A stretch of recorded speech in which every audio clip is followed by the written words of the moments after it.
Pelma, kamusta ka? Pelma, sandali. Pwede ba tayo mag-usap? Hindi, ayoko! Wala tayong dapat pag-usapan pa. Hindi, marami. Marami akong gustong sabihin sa'yo. Kung ano man yun, ayokong marinig. Sige na, kahit yung mga bata na lang. Gusto ko silang makita, Pelma. Parang awa mo na. Ayoko makita mo ang mga anak ko. Tahimik na ang buhay nila.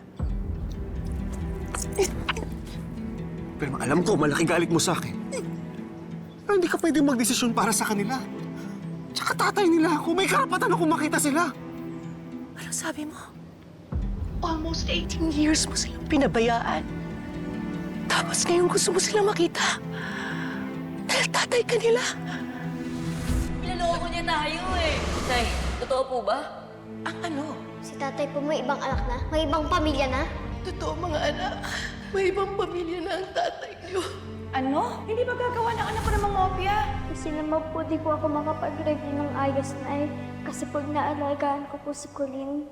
Bakit hindi mo sinabi sa akin? Paano niyo po siya aalagaan? Lagi po kayo pagod. Tsaka lasing. Ikaw pala ang nanay ng magnanakaw na to! Hindi magnanakaw ang anak ko. Ninakaw niya sa akin to! Para po mabayaran niyo na po yung may-ari ng sasakyan na nasira niyo. Ayoko po kayong makulong. Ayoko po. Ayoko po. Hindi mo alam kung anong pinagdaanan ng mga anak ko nung iniwan mo kami. Anong karapatan ang pinagsasabi mo?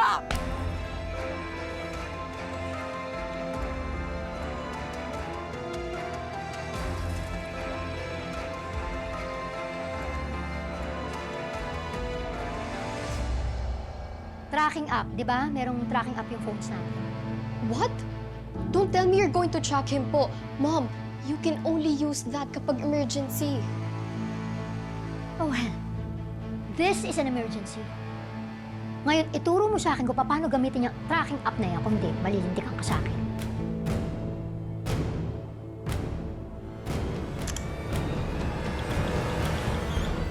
Pelma, sorry sa mga sinabi ko. Wala naman ako masamang ibig sabihin. Gusto ko lang talaga makita yung mga anak natin.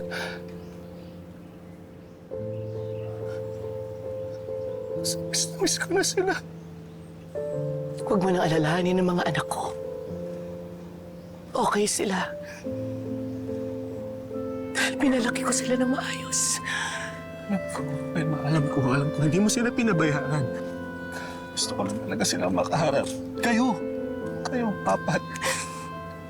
Gusto ko lang sanang personal na humingi ng tawad sa inyo. Sa lahat ng kasalanan na nagawa ko sa inyo. Uli na para sa lahat ng Senyor. Alam ko.